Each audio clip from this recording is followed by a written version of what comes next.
Kabinet akan putuskan isu berkaitan pengembara luar negara.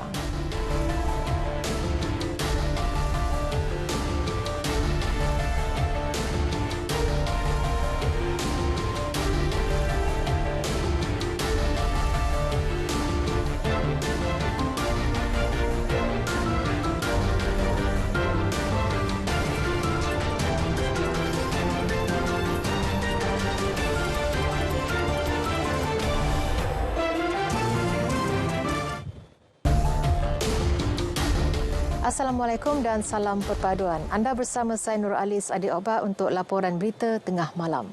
Saudara, berita tengah malam kita mulakan dengan khabar gembira ini. Malaysia mara ke peringkat separuh akhir Piala AFF 2022 selepas menundukkan Singapura 4-1 pada aksi terakhir kumpulan B di Stadium Nasional Bukit Jalil malam ini.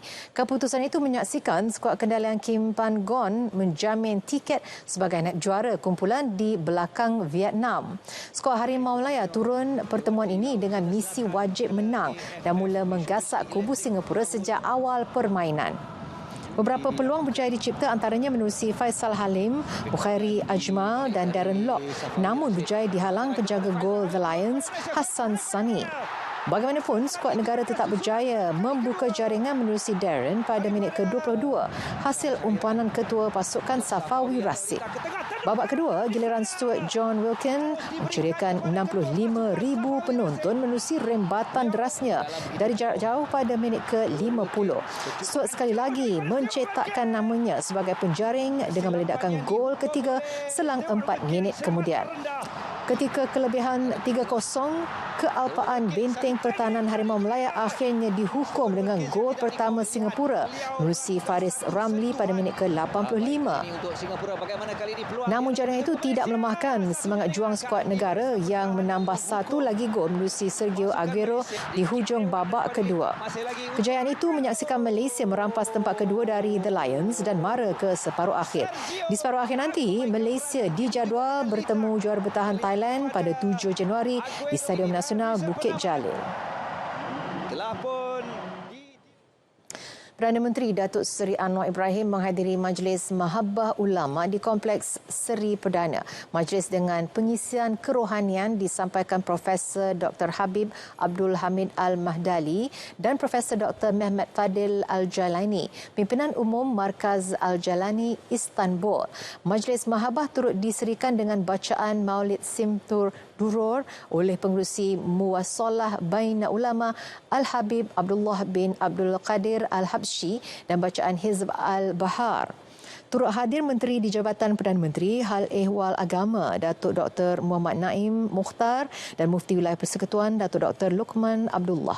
Selain rombongan Markaz Al-Jalani Asia Tenggara yang berpusat di Jakarta, Profesor Dr. Mehmet Fadil turut memperkenalkan tafsir Al-Jalani edisi bahasa Indonesia yang diusahakan penterjemahnya oleh Markaz Al-Jalani dari Asia Tenggara. Sebarang keputusan mengenai ketibaan pengembara luar negara khususnya dari China akan dibincangkan secara komprehensif di peringkat Kabinet. Menteri Kesihatan Dr. Zaliha Mustafa berkata perkara tersebut akan dibangkitkan dalam mesyuarat Kabinet esok. Beliau turut menegaskan kementerian benar-benar serius dalam soal melibatkan kesihatan dan kesejahteraan rakyat.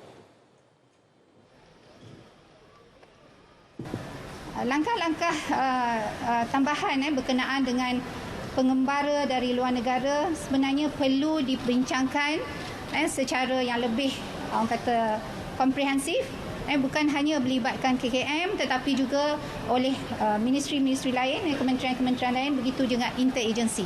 Sebab ini adalah satu tindakan yang terbaik bagi saya, yang ia harus diberikan input oleh semua stakeholders yang terlibat.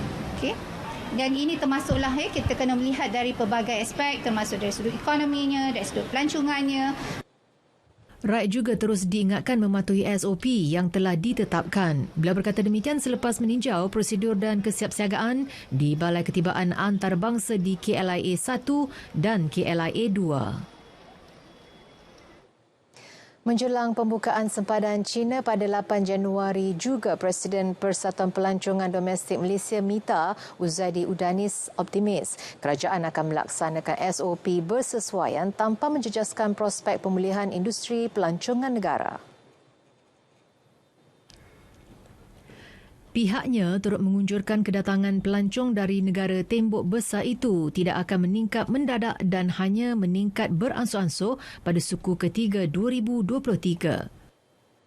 Jadi kami pihak MITA, kami bersedia menerima pelancong-pelancong, tapi dengan adanya SOP tertentu, bukannya hanya SOP untuk negara China, tetapi untuk SOP untuk semua kadang sekarang kita tahu siapa yang sakit, siapa yang kena, kan, siapa yang itu kita tak tahu. Jadi kita kena tetapkan SOP yang betul-betul supaya semua faham. Pada 2019, Malaysia menerima kehadiran 3 juta pelancong dari China.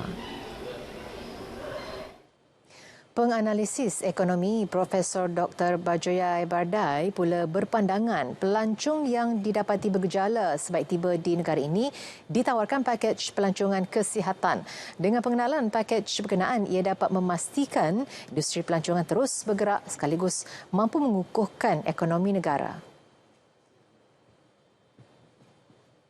Di dalam pelancongan kesihatan ini kita akan menggabungkan pusat peranginan dengan rawatan kesihatan swasta, di mana kita bayangkan misalnya pusat peranginan desain supaya dia tertutup dan dikhususkan untuk para pelancong yang mempunyai gejala, dan di dalam program ini mereka akan dirawat setiap hari tetapi dibenarkan untuk melakukan aktiviti pelancongan seperti biasa, seperti bersiar-siar dan mandi di pantai, mandi di swimming pool, makan di restoran dan sebagainya. Beliau turut yakin Malaysia mampu menangani gelombang baru COVID-19 berikutan negara sudah mempunyai pengalaman dalam menghadapi penularan jangkitan itu. Pakar Perubatan Kesihatan Masyarakat Fakulti Perubatan UKM, Profesor Dr. Sharifah Izzat Wan Putih berkata, langkah melakukan ujian saringan kesihatan di pintu masuk negara dilihat tepat pada masanya setelah mengambil kira situasi terkini. Jadi pencegahan yang perlu bila mereka masuk bagi saya antara yang penting ialah melakukan saringan di border. Bukan saja dari segi jika mereka ada demam tetapi jika mereka positif, sebab kita perlu faham mungkin kebanyakan daripada mereka tidak ada simptom atau mempunyai simptom yang sangat-sangat ringan. Ini menyebabkan kita sukar untuk kena pasti yang mana betul-betul positif atau tidak hanya melalui PCR, dan PCR ini patutnya dilakukan dalam tempoh 48 jam bila mereka sampai kepada Malaysia, dan mana yang negatif PCR mereka patut juga dikuarantin sampai, bagi saya sampai 5 hari sekurang-kurangnya untuk memastikan PCR mereka kekal negatif. Kalau mereka negatif, mereka boleh masuk ke dalam Malaysia, atau PCR mereka daripada positif telah jadi negatif masuk dalam Malaysia, tapi mereka patut dipantau jika mereka mempunyai simptom. Kemunculan varian baharu COVID-19 iaitu subvarian Omicron yang dikenali BF7 meningkatkan kebimbangan komuniti dunia. Namun, seperti yang telah dimaklumkan oleh Pertubuhan Kesihatan Sedunia dan pakar kesihatan, penularan wabak hanya dapat dielakkan dengan meningkatkan imuniti badan. Kita ikuti laporan yang disediakan oleh wartawan Mohan Chinnasamy.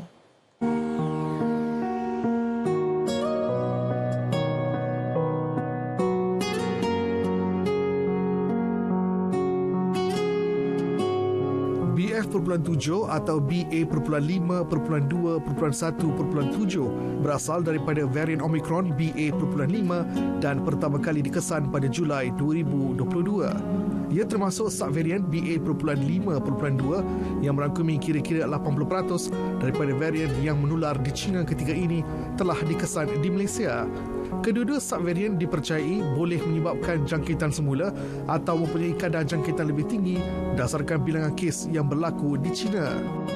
Varian baru BF7 ini mudah berjangkit dengan R0 setinggi 18. Ini bermaksud jika seseorang yang dijangkiti varian COVID-19 katakan Delta atau Omicron BA5, mempunyai purata kebolehjangkitan lebih kurang 5 hingga 10 orang. Varian baru COVID-19 ini boleh kebolehjangkitannya lebih kurang 18 orang. Varian BF.7 disyaki antara penyebab peningkatan kes COVID di China. Subvarian ini sangat mudah menjangkiti, merupakan risiko terutamanya kepada individu yang tidak melekatkan vaksinasi, warga tua dan penyakit kronik. Di Amerika Syarikat, India, Jepun, Itali, Spanyol, Taiwan dan sebagainya mewajibkan ujian PCR pada semua pelancong dari negeri China. Justru vaksinasi dan amalan pematuhan SOP COVID-19 tetap perlu diamalkan oleh rakyat. Saranan saya pada rakyat Malaysia supaya kita perlulah mengikut SOP-SOP yang sedia ada, terutamanya memakai pelitup muka di kawasan orang ramai dan juga tempat-tempat sesak, terutamanya seperti mana yang baru-baru diberitahu semua restoran-restoran pun mula perlu menggunakan pelitup muka. Pada mereka-mereka yang belum lagi mendapatkan booster dose ataupun dos penggalak, digalakkan ambil dos penggalak sebelum terlambat. Melihat perkembangan semasa itu, pelbagai negara telah mengambil langkah awal mengekang penularannya, termasuk Malaysia melibatkan penggembara di pintu masuk utama negara. Ya, kami juga mengalu-alukan, menyambut baiklah ya tindakan-tindakan kerajaan ini, akan tetapi kadang-kala ya seperti apa yang saya kata tadi, virus ini dia tidak berbau dan tidak berwarna.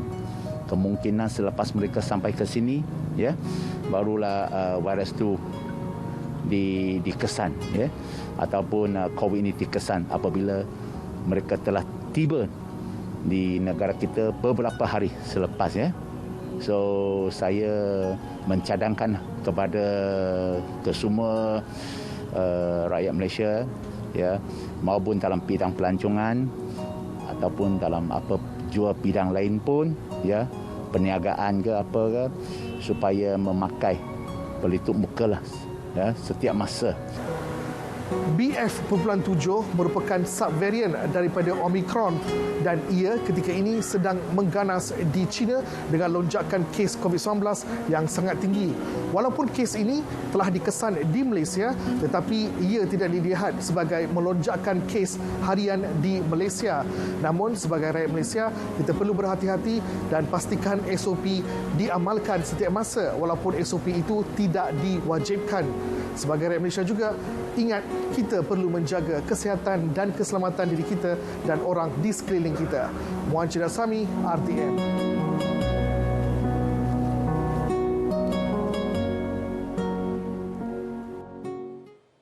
Dalam pada itu, Ketua Pengarah Kesihatan Tan Sri Dr. Nur Hisham Abdullah mengesahkan varian COVID-19 BF.7 mula dikesan di Malaysia sejak 21 Ogos tahun lalu.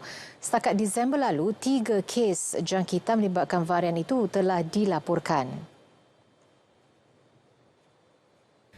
Kes pertama varian tersebut membabitkan jangkitan tempatan, manakala kes kedua pada 6 September merupakan kes import dari Turki. Kes ketiga pula jangkitan tempatan dicatat pada 7 Oktober.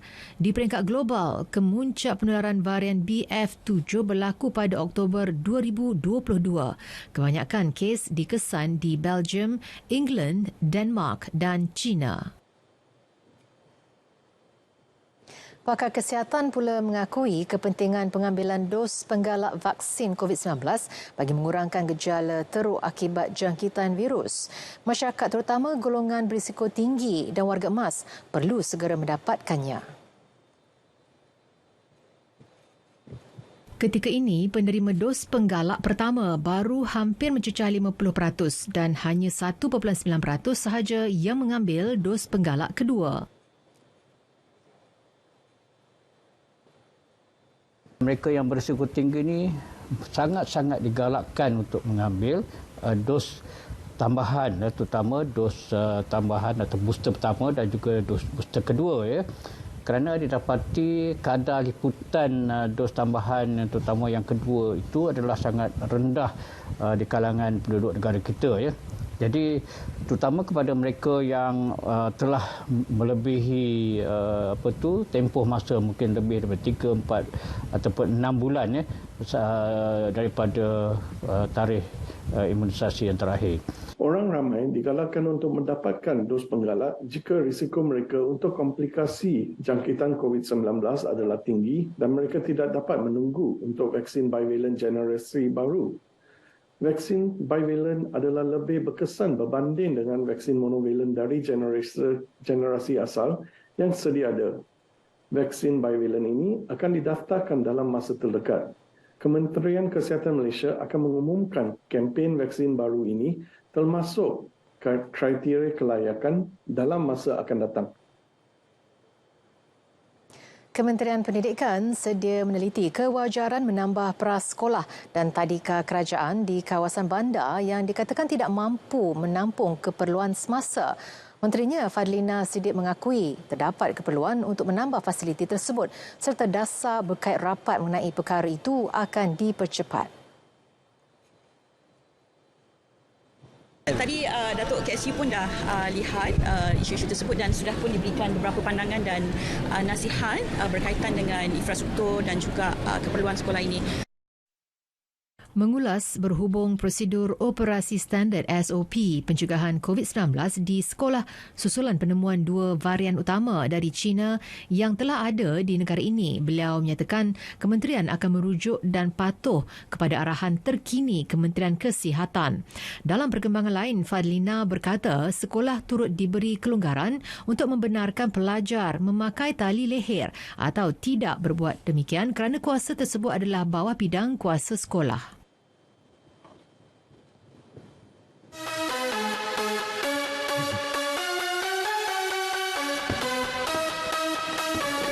Assalamualaikum warahmatullahi wabarakatuh. Salam sejahtera, salam perpaduan. Saya Fahmi Fadil, Menteri Komunikasi dan Digital, merangkap Ahli Parlimen Lembah Pantai. Sempena Tahun Baru 2023 ini, saya doakan semua agar sentiasa sihat walafiat, dilindungi dan semoga Tahun Baru ini memberikan kita semangat yang baru untuk mencari rezeki yang baru dan semoga kita dapat bersatu padu mengetepikan segala perbezaan yang mungkin pernah kita saksikan sebelum ini kerana inilah satu-satunya negara kita. Marilah kita berusaha untuk bersama-sama menjaganya untuk generasi yang akan datang, untuk mereka yang akan datang selepas kita. Ini negara kita, ini masa depan kita. Marilah kita jaganya dengan baik, insya-Allah. Jadi kepada semua, saya doakan selamat, sihat walafiat, selamat menyambut Tahun Baru 2023.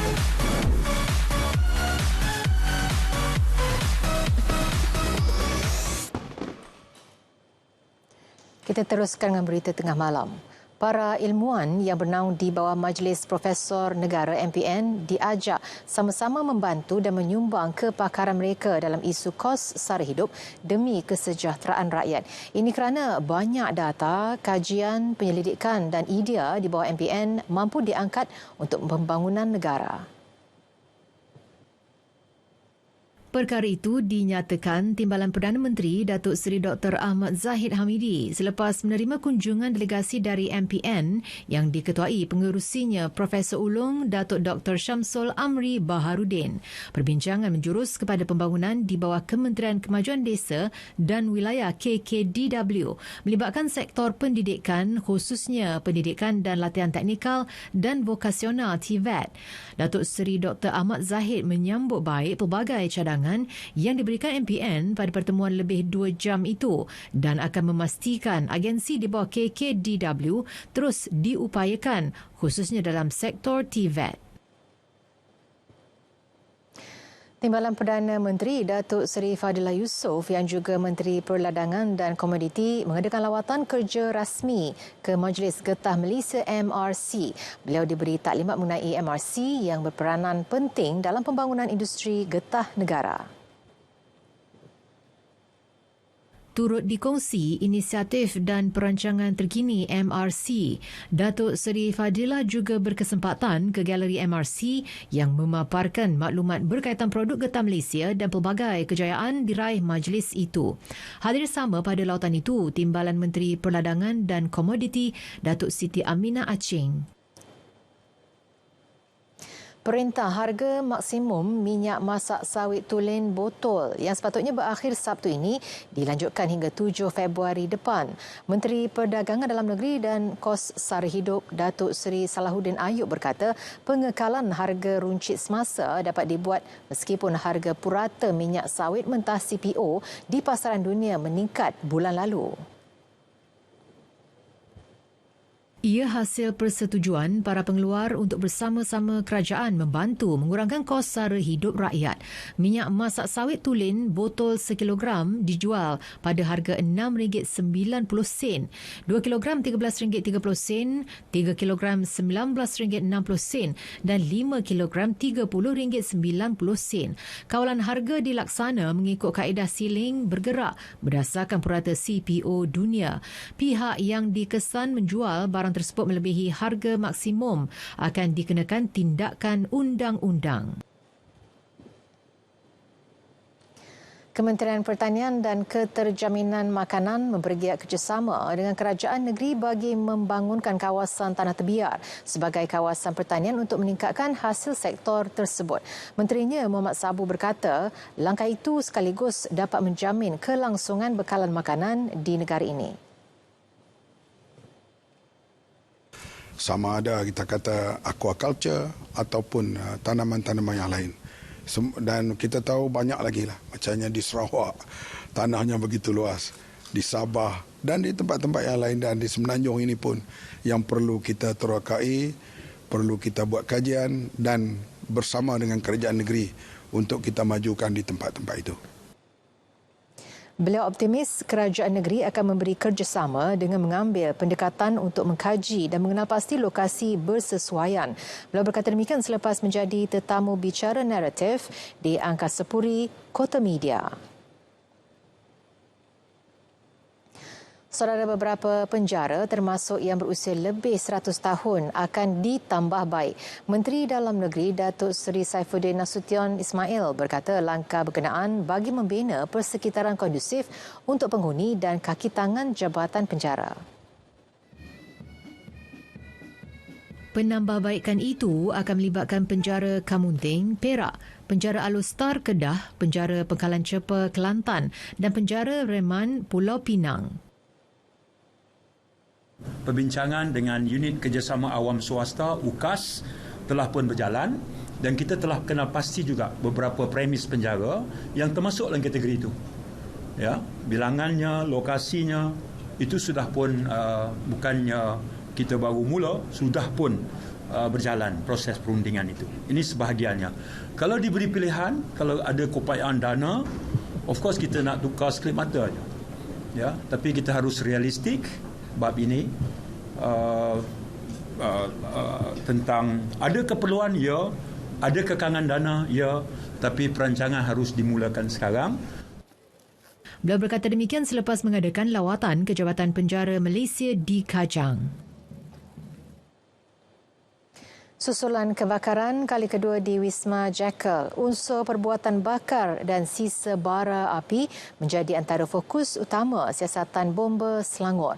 Pengarah JBPM Selangor, Datuk Nur Azam Khamis, bagaimanapun berkata pihaknya akan memberi tumpuan kepada semua aspek dan dikaji secara mendalam agar maklumat menyeluruh dapat diperoleh.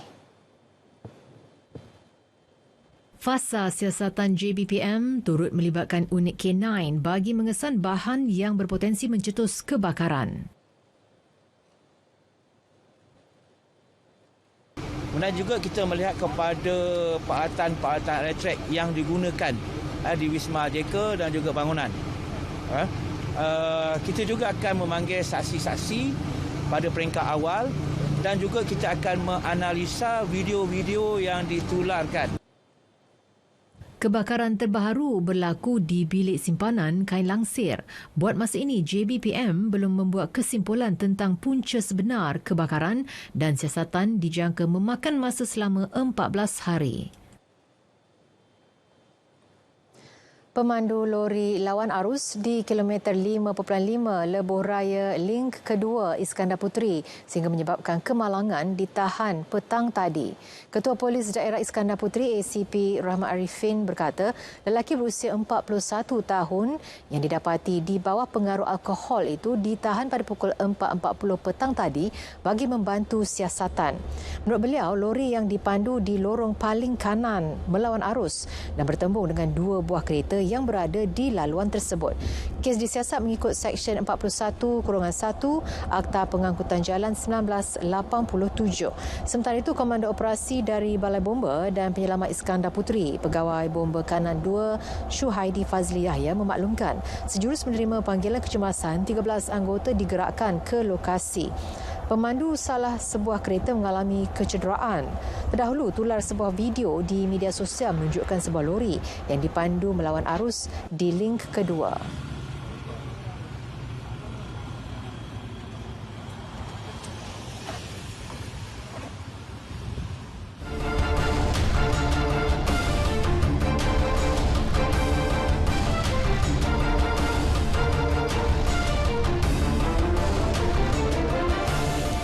Kita ke segmen sukan. Perkembangan badminton meskipun telah berada dalam kelompok 30 terbaik dunia, namun pemain perseorangan lelaki negara Eng Ziyong enggan berpuas hati.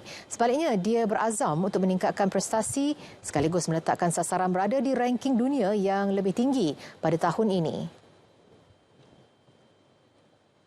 Bagi Ziyong, kejohanan terbuka Malaysia 2023 yang menjadi pembuka tirai siri jelajah dunia Persekutuan Badminton Dunia BWF merupakan platform terbaik mendapat pendedahan bersaing dengan kelompok elit dunia.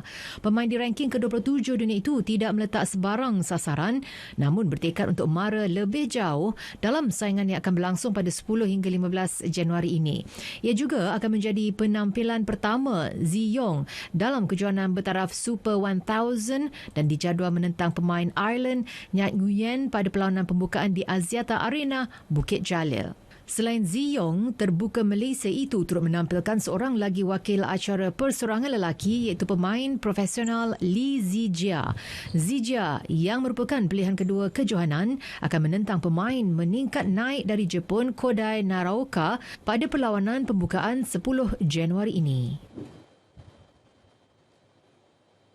Beralih ke perkembangan hoki. Skuad hoki lelaki negara kini sudah hampir bersedia sepenuhnya untuk menggalas cabaran di kejohanan Piala Dunia yang akan berlangsung di India 13 hingga 29 Januari ini. Ketua Jurulatihnya Arul Selvaraj berkata ketika ini fokus diberikan terhadap persiapan mental dan fizikal para pemain selain mengasah lagi teknik permainan masing-masing. Jelas Arul, kelemahan skuad Speedy Tigers ketika strategi bertahan serta set piece pukulan sudut penalti juga sedang diperkemaskan selepas ia amat ketara dalam beberapa aksi persahabatan dan kejohanan antarabangsa sebelum ini. Saya rasa yang saya katakanlah ini dua session yang saya tumpukan adalah sudut pendek attack dan defense, ini yang fokus kita. Sebab peluang kita untuk jaringkan gol daripada sudut pendek memang tinggi. Kita kena manfaatkan dengan betul. Itu fokus kita. Of course, kita ada set planning kita selain daripada direct flick, kita ada set pieces kita, itu yang kita tumpukan semalam dan pagi ini. Arul ditemui ketika sesi latihan skuad negara di Stadium Hoki Nasional Bukit Jalil. Tambah beliau lagi, keyakinan anak buahnya juga semakin bertambah dengan kehadiran semula dua tonggak penting iaitu Muhammad Marhan Jalil dan penyerang muda Shallow Silverius. The Speedy Tigers akan berlepas ke India Jumaat ini dan dijadual memulakan kempen Piala Dunia 2023 dengan berdepan pasukan ranking ke-3 dunia Belanda pada 14 Januari. Saudara, berita tengah malam berakhir di sini. Dapatkan perkembangan sahih sepanjang masa melalui portal berita.rtm.gov.my. Yang sahih di RTM. Saya Nurul Alis mengucapkan Assalamualaikum dan salam perpaduan.